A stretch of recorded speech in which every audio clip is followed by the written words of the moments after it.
El labrador fue sacando de su faja toda aquella indigestión de ahorros que le hinchaba el vientre.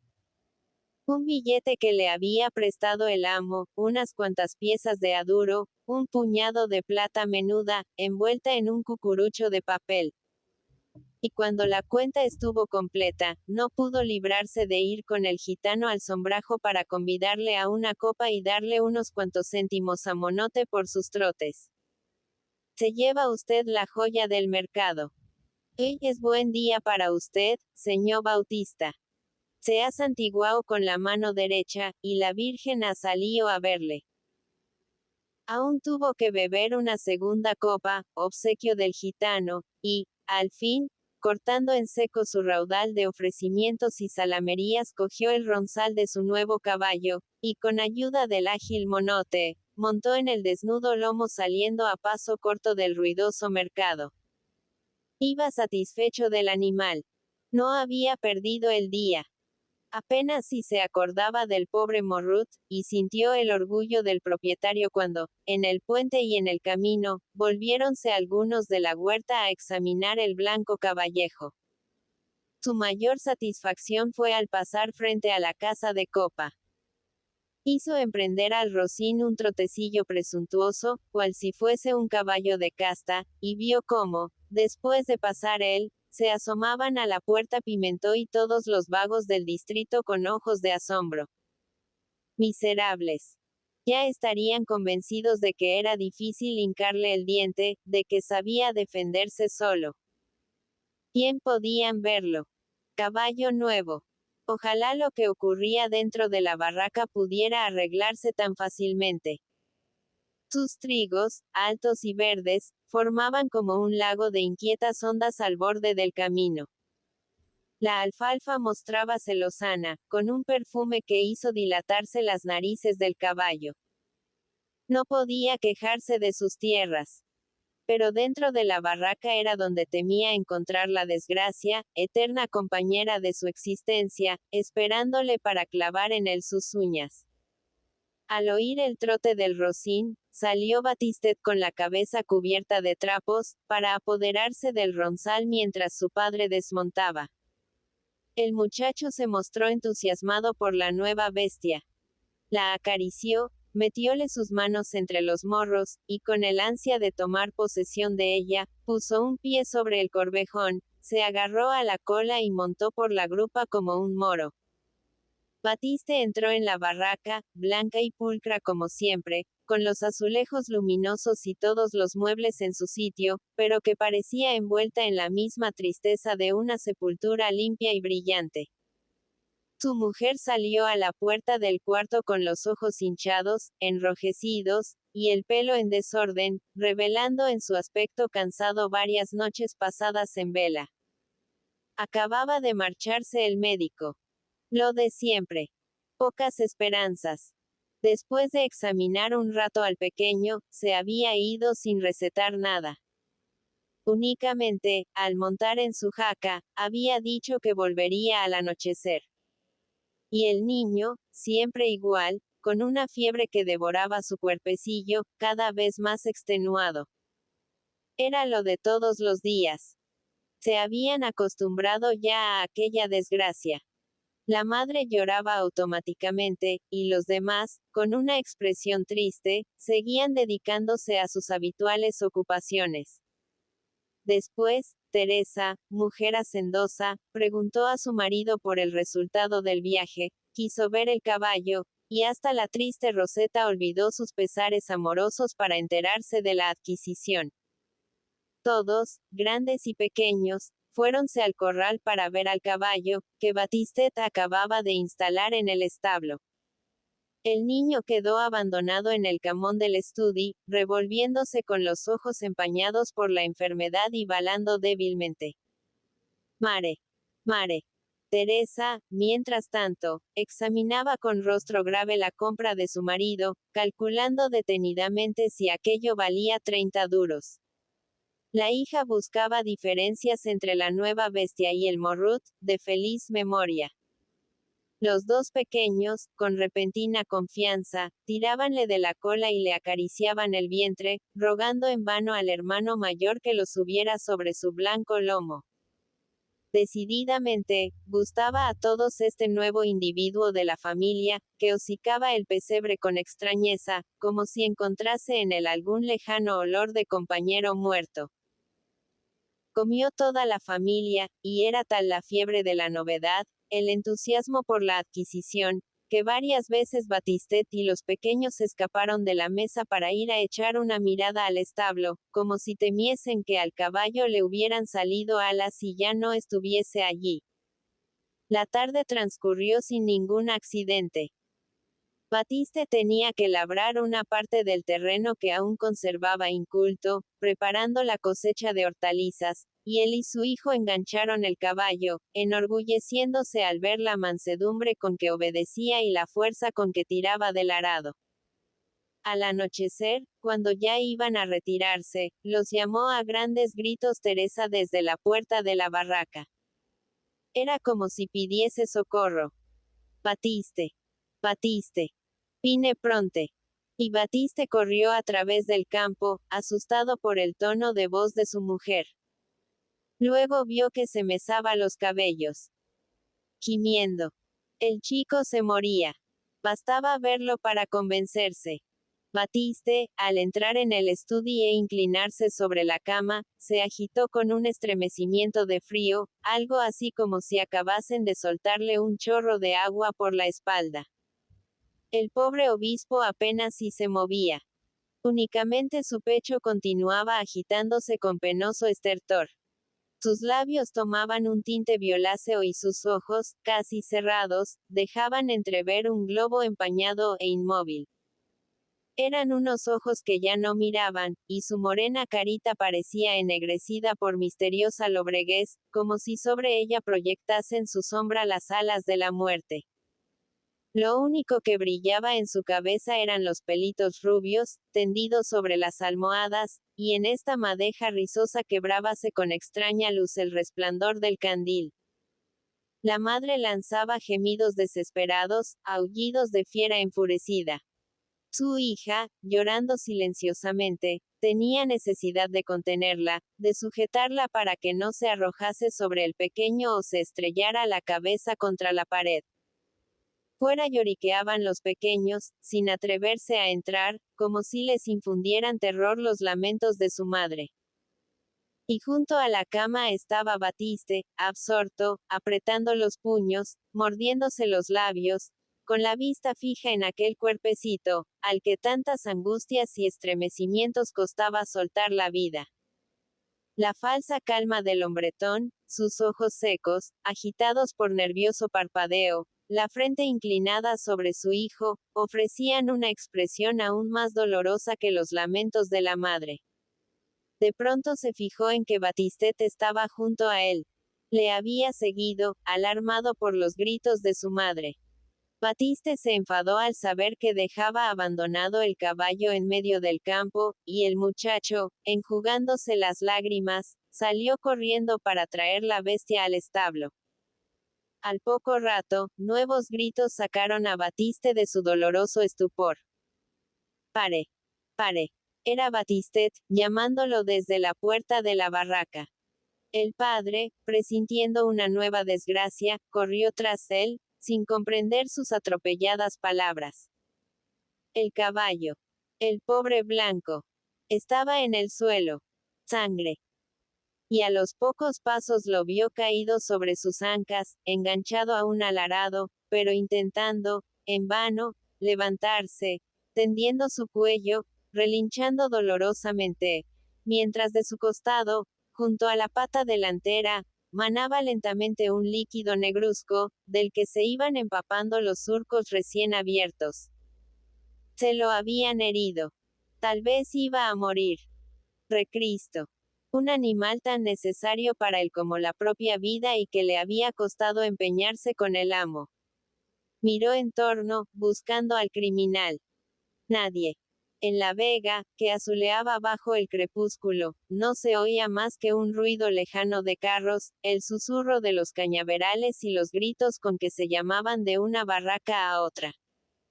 En los caminos inmediatos, en las sendas, ni una persona.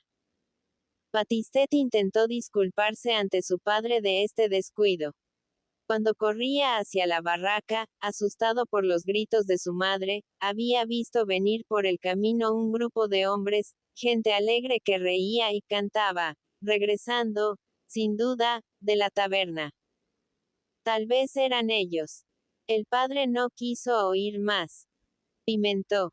¿Quién otro podía ser? El odio de la huerta le asesinaba un hijo, y ahora aquel ladrón le mataba su caballería, adivinando lo necesaria que era para su existencia. Cristo. No había ya bastante para que un cristiano se perdiese. Y no razonó más.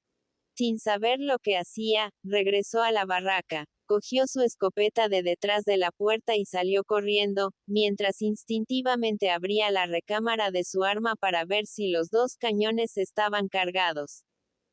Batistet se quedó junto al caballo intentando restañarle la sangre con su pañuelo de la cabeza. Sintió miedo viendo a su padre correr por el camino con la escopeta preparada, ansioso de dar desahogo a su furor matando. Era terrible el aspecto de aquel hombretón, siempre tranquilo y cachazudo. Despertaba la fiera en él, cansado de que lo hostigasen un día y otro día. En sus ojos, inyectados de sangre, brillaba la fiebre del asesinato. Todo su cuerpo se estremecía de cólera, esa terrible cólera del Pacífico, que, cuando rebasa el límite de la mansedumbre es para caer en la ferocidad. Como un jabalí furioso se entró por los campos, pisoteando las plantas, saltando las arterias regadoras, tronchando cañares. Si abandonó el camino fue por llegar antes a la barraca de Pimentó. Alguien estaba en la puerta. La ceguera de la cólera y la penumbra crepuscular no le permitieron distinguir si era hombre o mujer. Pero vio como de un salto se metía dentro y cerraba la puerta de golpe, asustado por aquella aparición próxima a echarse la escopeta a la cara. Batiste se detuvo ante la barraca cerrada. Pimentó. Yadre. Asoma. Y su propia voz le causaba extrañeza, como si fuera de otro. Era una voz trémula y aflautada por la sofocación de la cólera. Nadie contestó. La puerta seguía cerrada. Cerradas las ventanas y las tres aspilleras del remate de la fachada que daban al piso alto, a la cambra, donde eran guardadas las cosechas.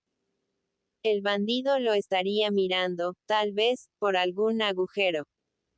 Tal vez preparaba su escopeta para dispararla traidoramente desde uno de los ventanillos altos. E instintivamente, con esa previsión moruna, atenta a suponer en el enemigo toda clase de malas artes, resguardó su cuerpo con el tronco de una higuera gigantesca, que sombreaba por completo la barraca de Pimentó.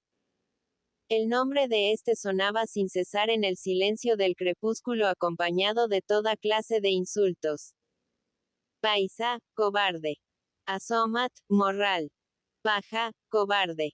Asómate, morral. Y la barraca permanecía silenciosa y cerrada, como si la hubiesen abandonado. Creyó Batiste oír gritos ahogados de mujer, choque de muebles, algo que le hizo adivinar una lucha de la pobre Pepeta deteniendo a Pimentó, el cual quería salir para dar respuesta a sus insultos. Después no oyó nada, y sus improperios siguieron sonando en un silencio desesperante. Esto le enfurecía más aún que si el enemigo se hubiese presentado. Parecíale que la muda barraca se burlaba de él, y, abandonando su escondrijo, se arrojó contra la puerta, golpeándola a culatazos. Las maderas se estremecieron con este martilleo loco. Quería saciar su rabia en la vivienda, ya que no podía hacer añicos al dueño y tan pronto aporreaba la puerta como daba de culatazos a las paredes, arrancando enormes yesones. Hasta se echó varias veces la escopeta a la cara, queriendo disparar los 2 tiros contra las ventanillas de la cambra, deteniéndole únicamente el miedo a quedar desarmado. Su cólera iba en aumento. Rugía los insultos. Sus ojos, inyectados, ya no podían ver. Se tambaleaba como si estuviera ebrio. Iba a caer al suelo, apoplético, agonizante de cólera, asfixiado por la rabia. Pero se salvó, pues, de repente, las nubes rojas que le envolvían se rasgaron, al furor sucedió la debilidad, y viendo toda su desgracia se sintió anonadado. Su cólera, quebrantada, al fin, por tan horrible tensión, empezó a desvanecerse. Y Batiste, repitiendo su rosario de insultos, sintió de pronto que su voz se ahogaba hasta convertirse en un gemido. Al fin, rompió a llorar. Ya no injurió más al matón. Fue, poco a poco, retrocediendo hasta llegar al camino y se sentó en un ribazo con la escopeta a sus pies. Allí lloró y lloró, sintiendo con esto un gran alivio, acariciado por las sombras de la noche que parecían tomar parte en su pena, pues cada vez se hacían más densas ocultando su incontenible llanto infantil. Cuán desgraciado era. Solo contra todos. Al pequeñín lo encontraría muerto al volver a su barraca. El caballo, que era su vida, inutilizado por aquellos traidores. El mal llegando a él por todas partes, surgiendo de los caminos, de las casas, de los cañares, aprovechando todas las ocasiones para herir a los suyos. Y él, inerme, sin poder defenderse de aquel enemigo que se desvanecía apenas intentaba revolverse contra él, cansado de sufrir. Gran Dios. ¿Qué había hecho él para padecer tanto? No era un hombre bueno. Sintióse cada vez más anonadado por el dolor. Allí se quedaría clavado en el ribazo. Podían venir sus enemigos. No tenía fuerzas para coger la escopeta, caída a sus pies. Resonó en el camino un lento campanilleo, poblando la oscuridad de misteriosas vibraciones. Batiste pensó en su pequeño, en el pobre obispo, que ya habría muerto. Tal vez este sonido tan dulce era de los ángeles, que bajado para llevárselo y revoloteaban por la huerta, no encontrando su pobre barraca. ¡Ay! Si no quedasen los otros. Los que necesitaban sus brazos para vivir. El pobre hombre ansiaba su anonadamiento.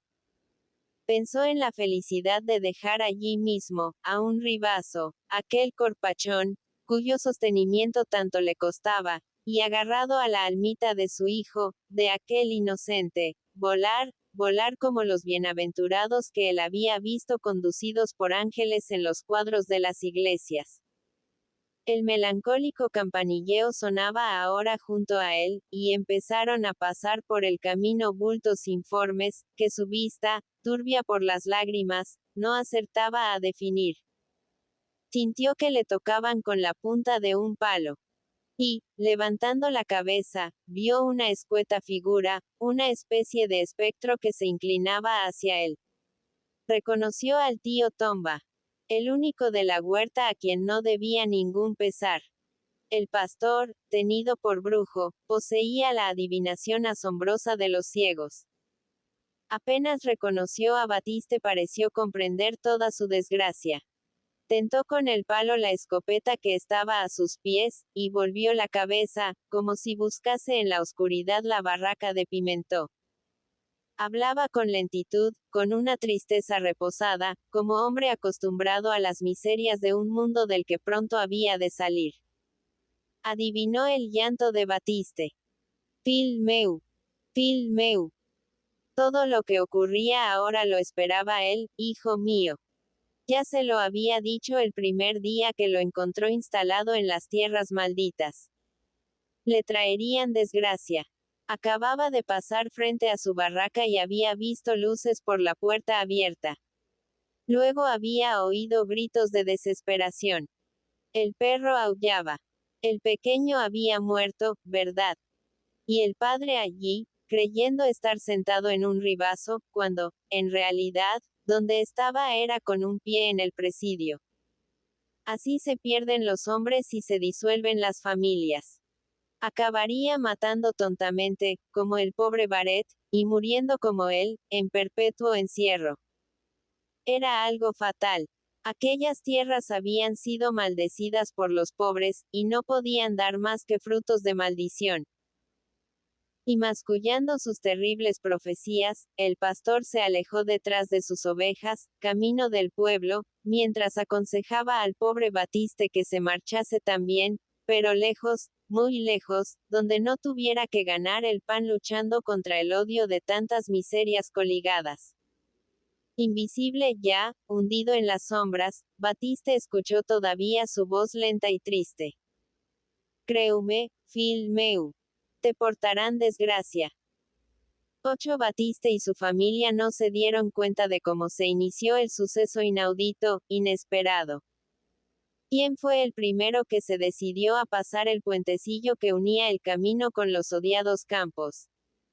No estaban en la barraca para fijarse en tales pormenores. Agobiados por el dolor, vieron que la huerta venía repentinamente hacia ellos. Y no protestaron, porque la desgracia necesita consuelo. Pero tampoco agradecieron el inesperado movimiento de aproximación. La muerte del pequeño se había transmitido rápidamente por todo el contorno, gracias a la extraña velocidad con que circulan en la huerta las noticias, saltando de barraca en alas del chismorreo, el más rápido de los telégrafos. Aquella noche, muchos durmieron mal. Parecía que el pequeñín, al irse del mundo, hubiese dejado clavada una espina en la conciencia de los vecinos. Más de una mujer revolvióse en la cama, turbando con su inquietud el sueño de su marido, que protestaba, indignado. Pero, maldita. No pensaba en dormir. No. No podía. Aquel niño turbaba su sueño. Pobrecito. ¿Qué le contaría aquel pequeñuelo al Señor cuando entrase en el cielo? A todos alcanzaba algo de responsabilidad en esta muerte. Pero cada uno, con hipócrita egoísmo, atribuía al vecino la principal culpa de la enconada persecución, cuyas consecuencias habían caído sobre el pequeño. Cada comadre inventaba una responsabilidad para la que tenía por enemiga. Y, al fin, dormíase con el propósito de deshacer al día siguiente todo el mal causado, de ir por la mañana a ofrecerse a la familia, a llorar sobre el pobre niño. Y entre las nieblas del sueño creían ver a Pascualet, blanco y luminoso como un ángel, mirando con ojos de reproche a los que tan duros habían sido con él y su familia. Todos los vecinos se levantaron rumiando mentalmente la forma de acercarse a la barraca de Batiste y entrar en ella. Era un examen de conciencia, una explosión de arrepentimiento que afluía a la pobre vivienda de todos los extremos de la vega. Cuando apenas acababa de amanecer, ya se colaron en la barraca dos viejas que vivían en una alquería vecina. La familia, consternada, apenas si mostró extrañeza por la presentación de estas dos mujeres en aquella casa, donde nadie había entrado durante 6 meses. Querían ver al niño, al pobre Albaet. Y entrando en el estudio, lo contemplaron todavía en la cama, el embozo de la sábana hasta el cuello, marcado apenas el bulto de su cuerpo bajo la cubierta, con la cabeza rubia inerte sobre el almohadón. La madre no sabía más que llorar, metida en un ángulo del cuarto, encogida, apelotonada, pequeña como una niña, como si se esforzase por anularse y desaparecer. Después de estas mujeres entraron otras y otras. Era un rosario de comadres llorosas que iban llegando de todos los lados de la huerta, y rodeaban la cama, besaban el pequeño cadáver, y parecían apoderarse de él como si fuera cosa suya, dejando a un lado a Teresa y su hija. Estas, rendidas por el insomnio y el llanto, parecían idiotas, descansando sobre el pecho la cara enrojecida y escaldada por las lágrimas. Batiste, sentado en una silleta de esparto en medio de la barraca, miraba con expresión estúpida el desfile de estas gentes que tanto lo habían maltratado. No las odiaba, pero tampoco sentía gratitud. De la crisis de la víspera había salido anonadado, y miraba todo esto con indiferencia, como si la barraca no le perteneciese ni el pobrecito que estaba en la cama fuese su hijo. Únicamente el perro, enroscado a sus pies, parecía conservar recuerdos y sentir odio. Hocicaba con hostilidad toda la procesión de faldas entrante y saliente, y gruñía como si deseara morder, conteniéndose por no dar un disgusto a sus amos. La gente menuda participaba del enfurruñamiento del perro. Batistet ponía mal gesto a todas aquellas tías que tantas veces se burlaron de él cuando pasaba ante sus barracas, y acabó por refugiarse en la cuadra, para no perder de vista al pobre caballo y continuar curándolo con arreglo a las instrucciones del veterinario, llamado en la noche anterior. Mucho quería a su hermanito. Pero la muerte no tiene remedio, y lo que ahora le preocupaba a él era que el caballo no quedase cojo. Los dos pequeños, satisfechos en el fondo de una desgracia que atraía sobre la barraca la atención de toda la vega, guardaban la puerta, cerrando el paso a los chicos, que, como bandadas de gorriones, llegaban por caminos y sendas con la malsana y excitada curiosidad de ver al muertecito. Ahora llegaba la suya. Ahora eran los amos. Y con el valor del que está en su casa, amenazaban y despedían a unos, dejaban entrar a otros, concediéndoles su protección según los habían tratado en las sangrientas y accidentadas peregrinaciones por el camino de la escuela. Pillos. Hasta los había que se empeñaban en entrar después de haber sido de la riña en la que el pobre Pascualet cayó en la acequia, pillando su enfermedad mortal. La aparición de una mujercilla débil y pálida pareció animar con una ráfaga los penosos recuerdos a toda la familia. Era Pepeta, la mujer de Pimentó. Hasta esta venía. Hubo en Batiste y su mujer un intento de rebelión. Pero su voluntad no tenía fuerzas. ¿Para qué? Bienvenida, y si entraba para gozarse en su desgracia, podía reír cuanto quisiera. Allí estaban ellos inertes, aplastados por el dolor. Dios, que lo ve todo, ya daría a cada cual lo suyo. Pero Pepeta se fue directamente a la cama, apartando a las otras mujeres. Llevaba en los brazos un enorme haz de flores y hojas, que esparció sobre el lecho. Los primeros perfumes de la naciente primavera se extendieron por el cuarto, que olía a medicinas, y cuyo ambiente, pesadísimo, parecía cargado de insomnio y suspiros. Pepeta, la pobre bestia de trabajo, muerta para la maternidad y casada sin la esperanza de ser madre, perdió su calma a la vista de aquella cabecita de marfil, orlada por la revuelta cabellera como un nimbo de oro. Fill meu. Pobret meu. Hijo mío. Pobrecito mío. Paréntesis que cierra punto. Y lloró con toda su alma, inclinándose sobre el muertecito, rozando apenas con sus labios la frente pálida y fría, como si con sus lamentos temiese despertarlo. Al oír sus sollozos, Batiste y su mujer levantaron la cabeza como asombrados.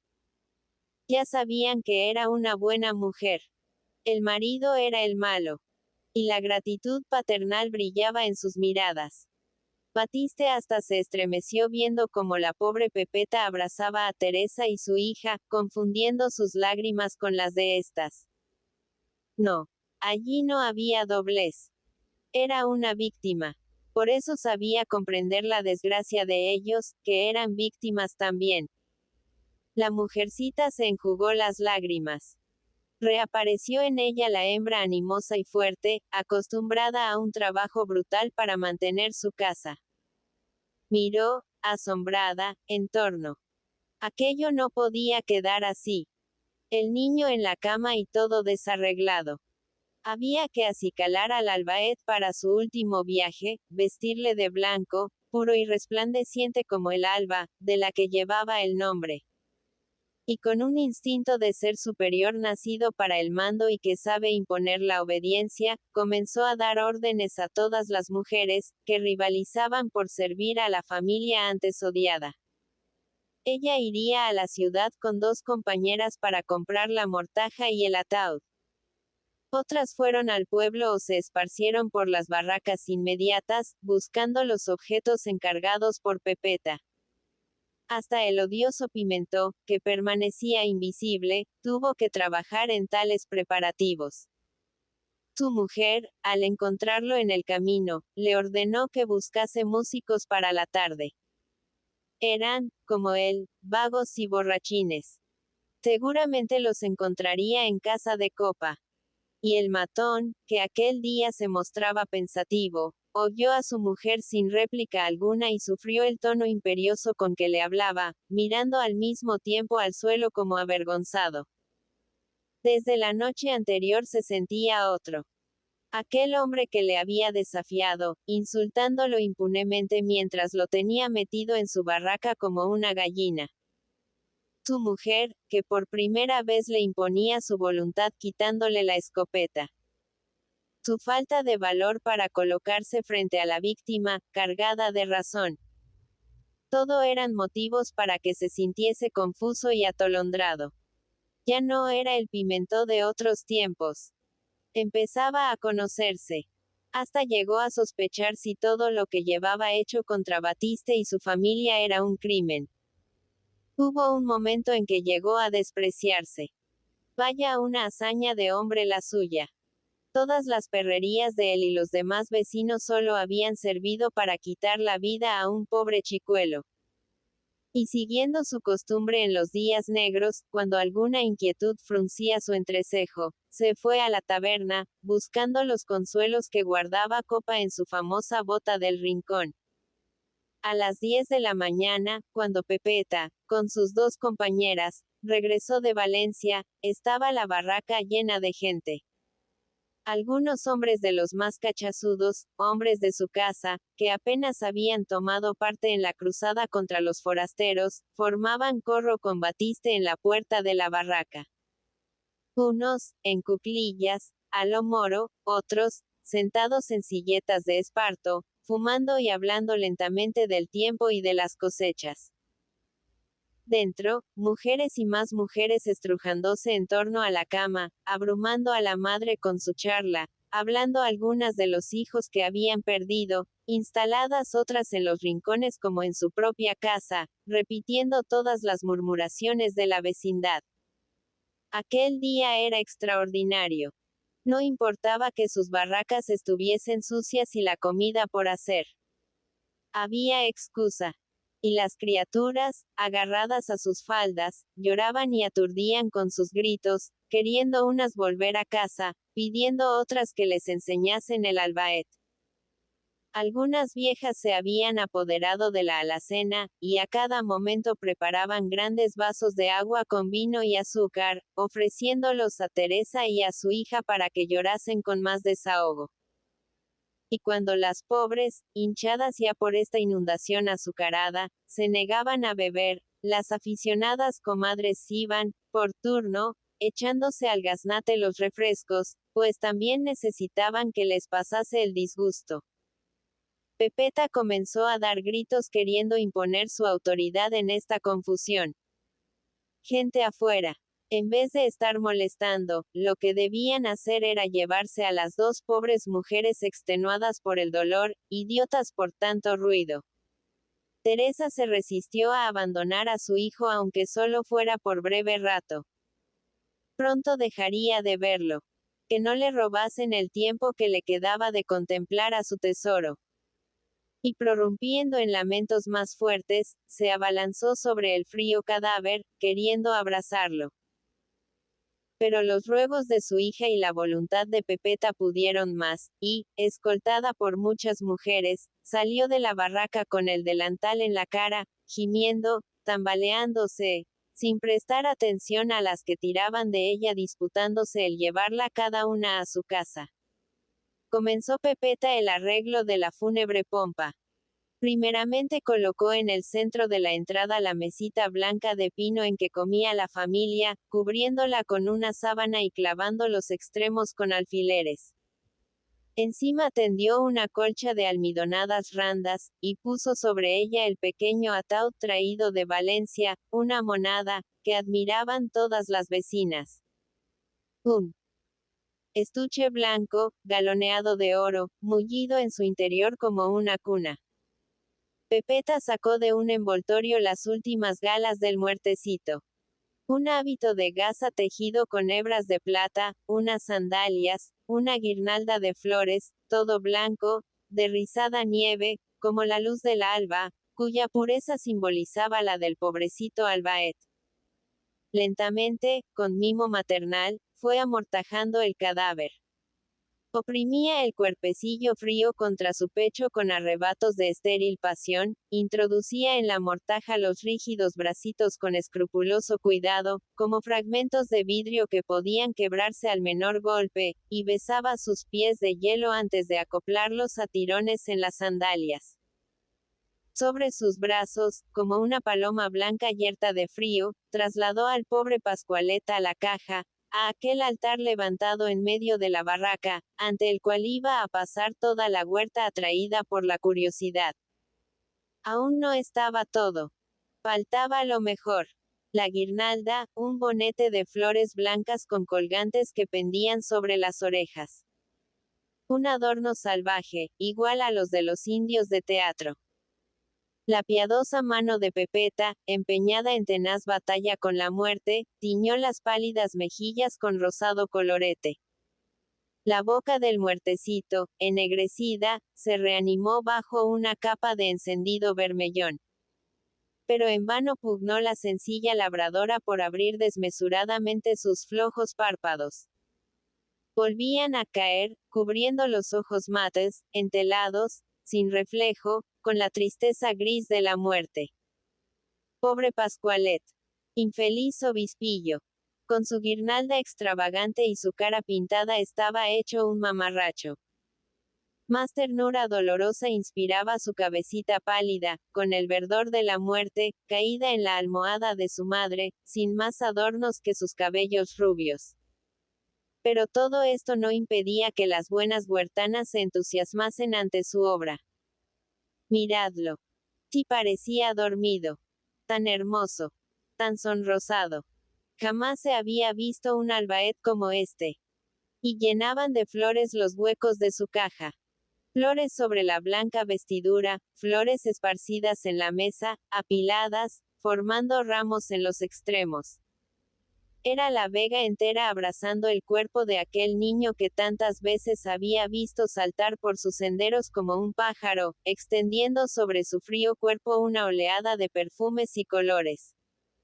Los dos hermanos pequeños contemplaban a Pascualet asombrados, con devoción, como un ser superior que iba a levantar el vuelo de un momento a otro. El perro rondaba el fúnebre catafalco, estirando el hocico, queriendo lamer las frías manecitas de cera, y prorrumpía en un lamento casi humano, un gemido de desesperación, que ponía nerviosas a las mujeres y hacía que persiguiesen a patadas a la pobre bestia.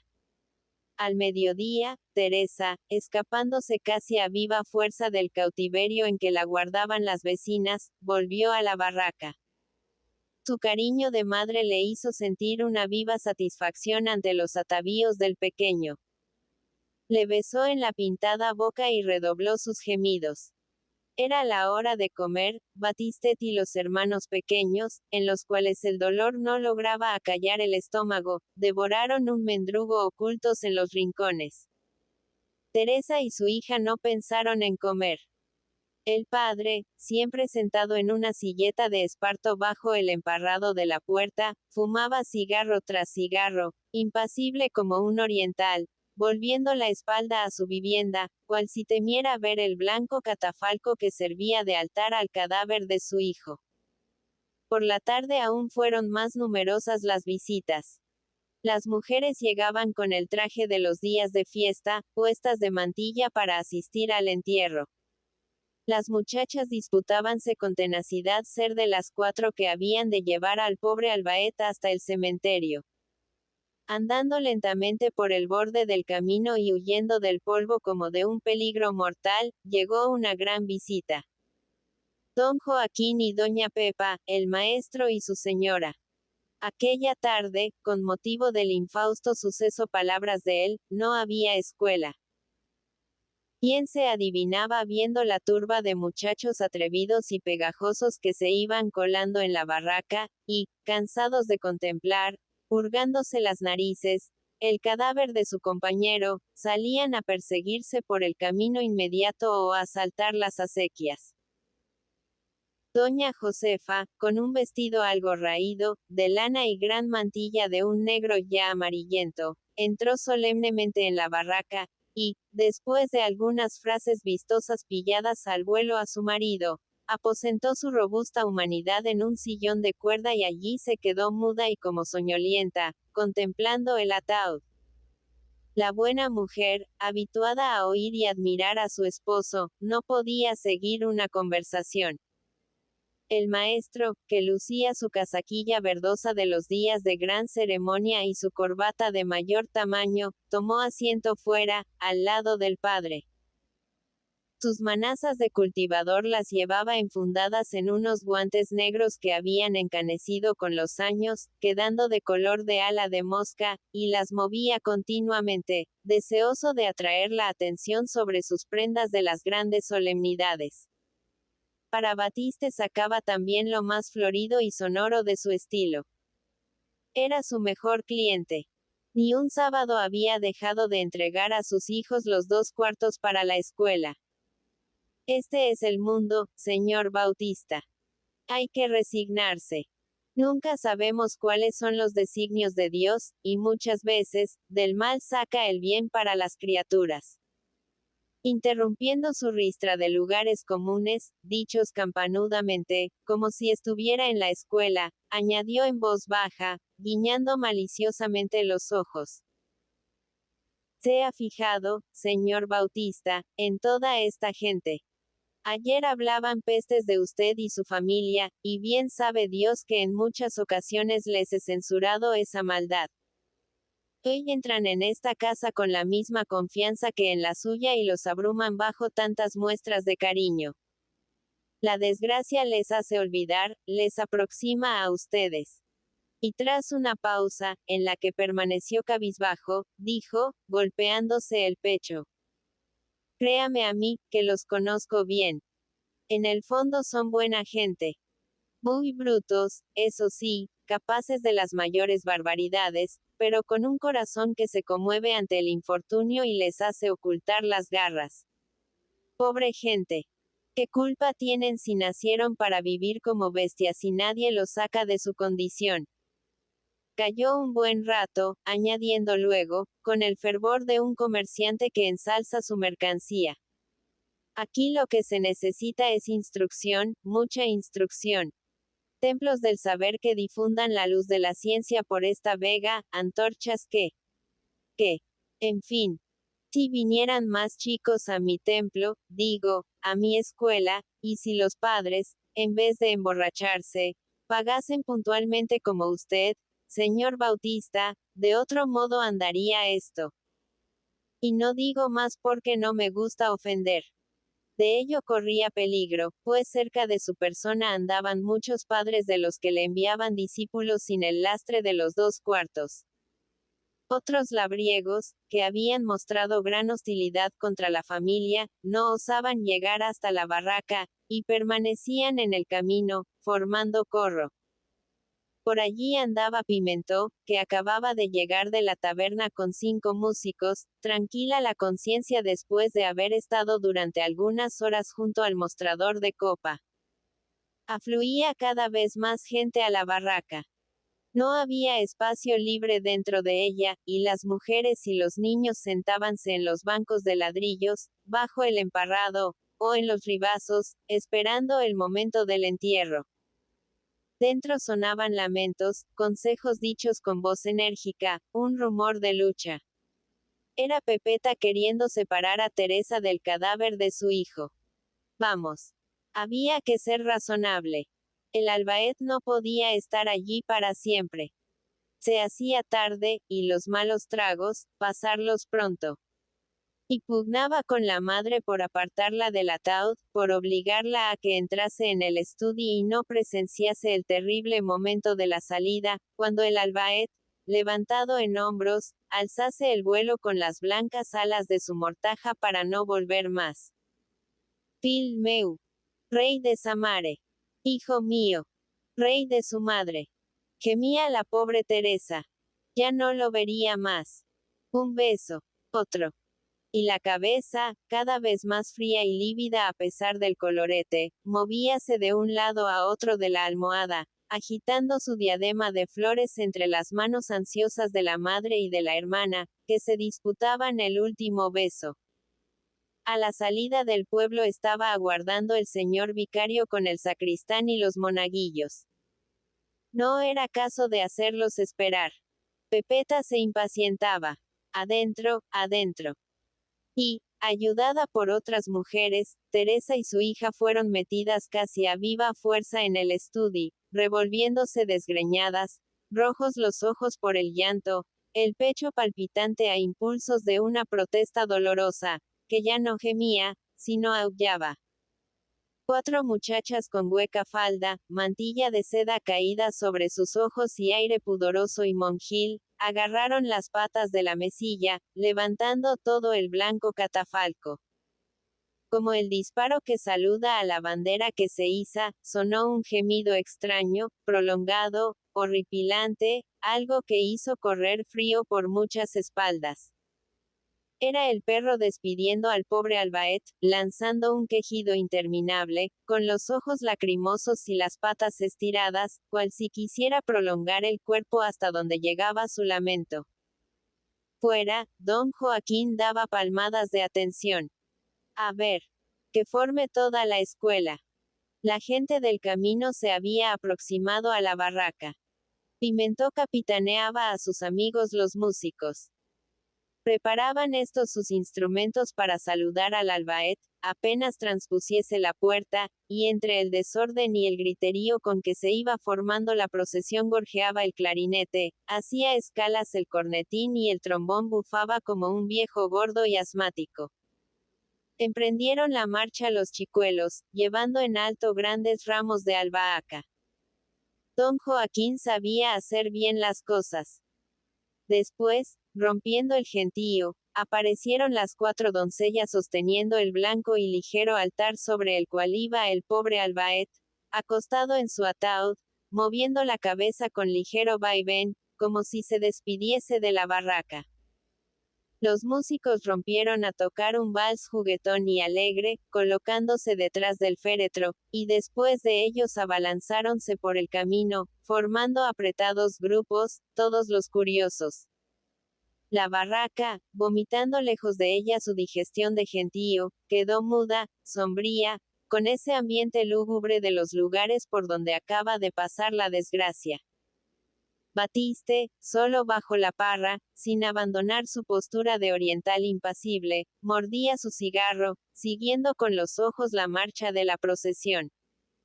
Esta comenzaba a ondular por el camino grande, mareándose el ataúd y su catafalco como una enorme paloma blanca entre el desfile de ropas negras y ramos verdes. ¿Quién emprendía el pobre albaet el camino del cielo de los inocentes? La vega, desperezándose voluptuosa bajo el beso del sol primaveral, envolvía al muertecito con su aliento oloroso, lo acompañaba hasta la tumba cubriéndolo con impalpable mortaja de perfumes. Los viejos árboles, que germinaban con una savia de resurrección, parecían saludar al pequeño cadáver agitando bajo la brisa sus ramas cargadas de flores. Nunca la muerte pasó sobre la tierra con disfraz tan hermoso. Desmelenadas y rugientes como locas, moviendo con furia sus brazos, aparecieron en la puerta de la barraca las 2 infelices mujeres. Sus voces prolongábanse como un gemido interminable en la tranquila atmósfera de la vega, impregnada de dulce luz. Fil meu. Anima megua. Hijo mío. Alma mía.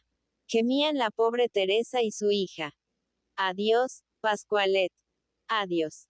Gritaban los pequeños sorbiéndose las lágrimas. Au. Au.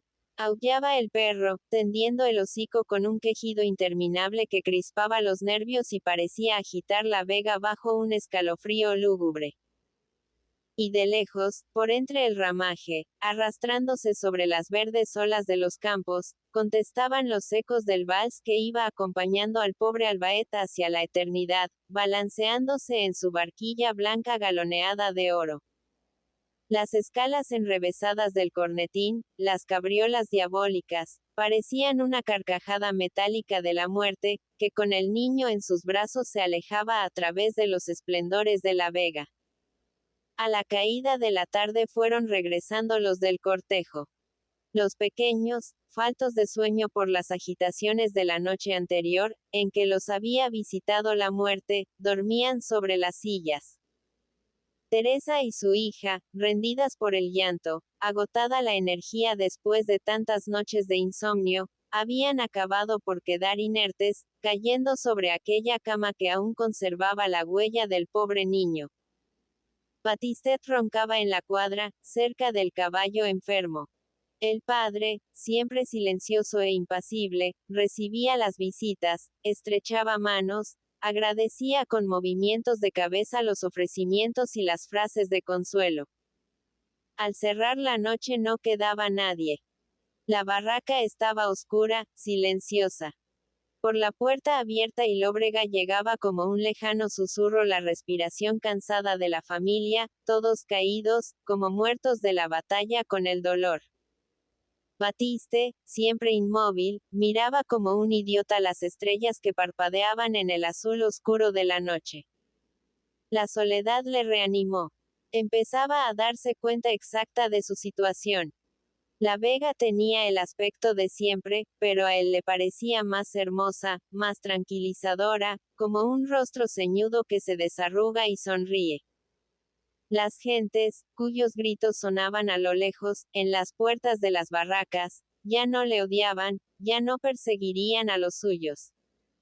Habían estado bajo su techo, borrando con sus pasos la maldición que pesaba sobre las tierras del tío Baret. Iba a empezar una nueva vida. ¿Pero a qué precio? Y al tener de repente la visión clara de su desgracia, al pensar en el pobre Pascualet, que a tales horas estaba aplastado por una masa de tierra húmeda y hedionda, rozando su blanca envoltura con la corrupción de otros cuerpos, acechado por el gusano inmundo, él, tan hermoso, con aquella piel fina por la que resbalaba su callosa mano, con sus pelos rubios, que tantas veces había acariciado, sintió como una oleada de plomo que subía y subía desde el estómago a su garganta. Los grillos que cantaban en el vecino ribazo callaron, espantados por un extraño hipo que rasgó el silencio y sonó en la oscuridad gran parte de la noche, como el estertor de una bestia herida. Y había llegado San Juan, la mejor época del año. El tiempo de la recolección y la abundancia. El espacio vibraba de luz y de calor. Un sol africano lanzaba torrentes de oro sobre la tierra, resquebrajándola con sus ardorosas caricias. Sus flechas de oro deslizábanse por entre el follaje, toldo de verdura bajo el cual cobijaba la vega sus rumorosas acequias y sus húmedos surcos, como temerosa del calor que hacía germinar la vida por todas partes. Los árboles mostraban sus ramas cargadas de frutos. Doblegábanse los nísperos con el peso de los amarillos racimos cubiertos de barnizadas hojas.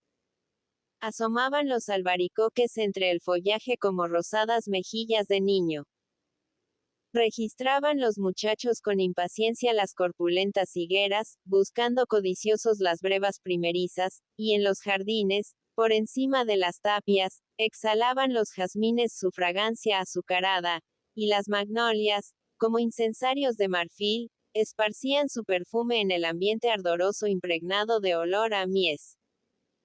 Las hoces relampagueantes iban tonsurando los campos, echando abajo las rubias cabelleras de trigo, las gruesas espigas que, apopléticas de vida, buscaban el suelo, doblando tras ellas las delgadas cañas. En las eras amontonábase la paja formando colinas de oro que reflejaban la luz del sol, aventábase el trigo entre remolinos de polvo, y en los campos desmochados, a lo largo de los rastrojos, saltaban los gorriones buscando los granos perdidos. Todo era alegría y trabajo gozoso. Chirriaban las carretas en los caminos. Bandas de muchachos correteaban por los campos o daban cabriolas en las eras, pensando en las tortas de trigo nuevo, en la vida de abundancia y satisfacción que empezaba en las barracas al llenarse el granero, y hasta los viejos rocines mostraban los ojos más alegres, marchando con mayor desembarazo, como fortalecidos por el olor de los montes de paja que, lentamente, como un río de oro, iban a deslizarse por sus pesebres en el curso del año.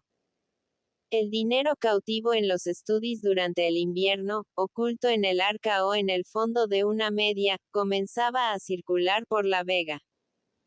A la caída de la tarde llenábanse las tabernas de hombres enrojecidos y barnizados por el sol, con la recia camisa sudorosa, que hablaban de la cosecha y de la paga de San Juan, el semestre que había que entregar a los amos de la tierra. También la abundancia había hecho renacer la alegría en la barraca de Batiste. La cosecha hacía olvidar al albaet. Únicamente la madre delataba con repentinas lágrimas y algún profundo suspiro el fugaz recuerdo del pequeño. El trigo, los sacos repletos que Batiste y su hijo subían al granero y al caer de sus espaldas hacían temblar el piso, conmoviendo toda la barraca, era lo que interesaba a la familia. Comenzaba para todos ellos la buena época. Tan extremada como había sido hasta poco antes la desgracia, era ahora la fortuna. Deslizábanse los días en santa calma, trabajando mucho, pero sin que un leve contratiempo viniera a turbar la monotonía de una existencia laboriosa. Algo se había enfriado el afecto que mostraron todos los vecinos al enterrar al pequeño. Según se amortiguaba el recuerdo de aquella desgracia, la gente parecía arrepentirse de su impulso de ternura, y se acordaba otra vez de la catástrofe del tío Baret y de la llegada de los intrusos. Pero la paz ajustada espontáneamente ante el blanco ataúd del pequeño no llegaba a turbarse. Algo fríos y recelosos, eso sí, pero todos cambiaban su saludo con la familia. Los hijos podían ir por la vega sin ser hostilizados, y hasta Pimentó, cuando encontraba a Batiste, movía la cabeza amistosamente, rumiando algo que era como contestación a su saludo. En fin, que si no los querían los dejaban tranquilos, que era todo lo que podían desear. En el interior de la barraca, qué abundancia. Qué paz. Batiste se mostraba admirado de su cosecha. Las tierras, descansadas, vírgenes de cultivo en mucho tiempo, parecían haber soltado de una vez toda la vida acumulada en sus entrañas durante 10 años de reposo. El grano era grueso y abundante, y según las noticias que circulaban por la vega, iba a alcanzar buen precio. Había algo mejor y esto lo pensaba Batiste sonriendo. Él no debía partir el producto satisfaciendo arrendamiento alguno, pues tenía franquicia por 2 años. ¿Quién había pagado esta ventaja con largos meses de alarma y de coraje y con la muerte del pobre Pascualet? La prosperidad de la familia parecía reflejarse en la barraca, limpia y brillante como nunca. Vista de lejos, destacábase de las viviendas vecinas, como revelando que había en ella más prosperidad. Nadie hubiera reconocido la trágica barraca del tío Baret. Los ladrillos rojos del pavimento frente a la puerta brillaban brunidos por las diarias frotaciones. Los macizos de albahacas y don Pedros y las enredaderas formaban pabellones floridos, por encima de los cuales recortábase sobre el cielo el frontón triangular y agudo de la barraca, de inmaculada blancura. En su interior notábase inmediatamente el revoloteo de las planchadas cortinas cubriendo las puertas de los estudis, los vasares con pilas de platos y con fuentes cóncavas apoyadas en la pared, exhibiendo pajarracos fantásticos y flores como tomates pintadas en su fondo, y sobre la cantarera, semejante a un altar de azulejos, mostrábanse, como divinidades contra la sed, los panzudos y charolados cántaros, y los jarros de loza y de cristal verdoso pendientes en fila de los clavos.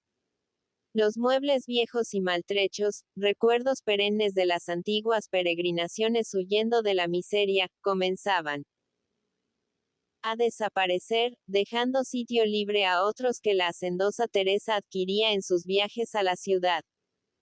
El dinero producto de la recolección invertíase en reparar las brechas abiertas en el ajuar de la barraca por los meses de espera. Algunas veces sonreía la familia recordando las amenazadoras palabras de Pimentó. Aquel trigo que, según el valentón nadie llegaría a cegar, empezaba a embellecer a la familia. Roseta tenía 2 faldas más y Batiste y los pequeños se pavoneaban los domingos vestidos de nuevo de cabeza a pies. Atravesando la vega en las horas de más sol, cuando ardía la atmósfera y moscas y abejorros zumbaban pesadamente, sentíase una impresión de bienestar dentro de esta barraca limpia y fresca. El corral delataba, a través de sus bardas de barro y estacas, la vida contenida en él. Cloqueaban las gallinas, cantaba el gallo, saltaban los conejos por las sinuosidades de un gran montón de leña tierna, y vigilados por los 2 hijos pequeños de Teresa, flotaban los ánades en la vecina acequia y correteaban las manadas de polluelos por los rastrojos, piando incesantemente, moviendo sus cuerpecillos sonrosados, cubiertos apenas de fino plumón. Todo esto sin contar que Teresa, más de una vez, se encerraba en su estudio, y, abriendo un cajón de la cómoda, desliaba pañuelos sobre pañuelos para extasiarse ante un montoncillo de monedas de plata, el primer dinero que su marido había hecho sudar a las tierras. Todo exige un principio. Y si los tiempos eran buenos, a este dinero se uniría otro, y quién sabe si al llegar los chicos a la edad de las quintas podría librarlos con sus ahorros de ir a servir al rey como soldados. La reconcentrada y silenciosa alegría de la madre notábase también en Batiste. Había que verle un domingo por la tarde, fumando una tagarnina de a cuarto en honor a la festividad, paseando ante la barraca y mirando sus campos amorosamente. 2 días antes había plantado en ellos maíz y judías, como muchos de sus vecinos, pues a la tierra no hay que dejarla descansar. Apenas si podía él llevar adelante los 2 campos que había roturado y cultivado. Pero, lo mismo que el difunto tío Barret, sentía la embriaguez de la tierra. Cada vez deseaba abarcar más con su trabajo, y aunque era algo pasada la sazón, pensaba remover al día siguiente la parte de terreno que permanecía inculta a espaldas de la barraca, para plantar en ella melones, cosecha inmejorable, a la que su mujer sacaría muy buen producto llevándolos, como otras, al mercado de Valencia.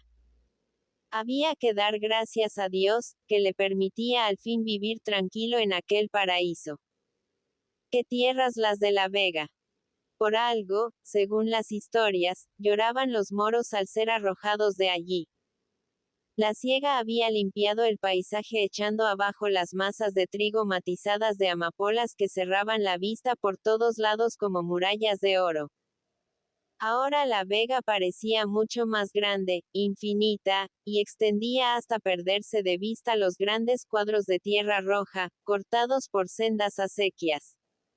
En todas las casas se observaba rigurosamente la fiesta del domingo, y como había cosecha reciente y no poco dinero, nadie pensaba en contravenir el precepto. No se veía un solo hombre trabajando en los campos, ni una caballería en los caminos. Pasaban las viejas por las sendas con la reluciente mantilla sobre los ojos y una silleta en un brazo, como si tirase de ellas la campana que volteaba lejos, muy lejos, sobre los tejados del pueblo. En una encrucijada chillaba persiguiéndose un grupo numeroso de niños. Sobre el verde de los ribazos destacábanse los pantalones rojos de algunos soldaditos que aprovechaban la fiesta para pasar una hora en sus casas.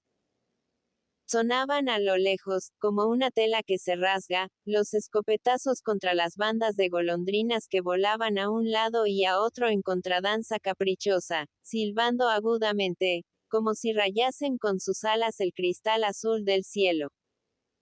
Zumbaban sobre las acequias las nubes de mosquitos casi invisibles, y en una alquería verde, bajo el añoso emparrado, agitábanse como una amalgama de colores faldas floreadas, pañuelos vistosos. La dormilona cadencia de las guitarras parecía arrullar a un cornetín chillón que iba lanzando a todos los extremos de la vega, dormida bajo el sol, los morunos sones de la jota valenciana.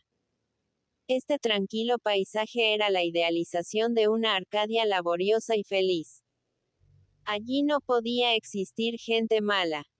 Batiste desperezábase con voluptuosidad, dominado por el bienestar tranquilo de que parecía impregnado el ambiente. Rosetta, con los chicos, se había ido al baile de la alquería. Su mujer dormitaba bajo el sombrajo, y él se paseaba desde su vivienda al camino, por el pedazo de tierra inculta que daba entrada al carro. En pie en el puentecito, iba contestando a los saludos de los vecinos, los cuales pasaban riendo como si fuesen a presenciar un espectáculo graciosísimo. Se dirigían todos a casa de Copa, para ver de cerca la famosa porfía de Pimentó con los hermanos Torrerola, dos malas cabezas, lo mismo que el marido de Pepeta, que habían jurado igualmente odio al trabajo y pasaban el día entero en la taberna. Surgían entre ellos numerosas rivalidades y apuestas, especialmente en esta época, que era cuando aumentaba la concurrencia del establecimiento. Los tres valentones pujaban en brutalidad, ansioso cada uno de alcanzar renombre sobre los otros. Batiste había oído hablar de esta apuesta que hacía ir las gentes a la famosa taberna como un jubileo. Se trataba de permanecer sentados jugando al truque y sin beber más líquido que aguardiente, hasta ver quién era el último que caía. Empezaron el viernes al anochecer, y aún estaban los tres en sus silletas de cuerda el domingo por la tarde, jugando la 100ª partida de truque, con el jarro de aguardiente sobre la mesilla de zinc, dejando solo las cartas para tragarse las sabrosas morcillas que daban gran fama al tabernero Copa por lo bien que sabía conservarlas en aceite. La noticia, esparciéndose por la vega, hacía venir como en procesión a todas las gentes de una legua a la redonda. Los tres,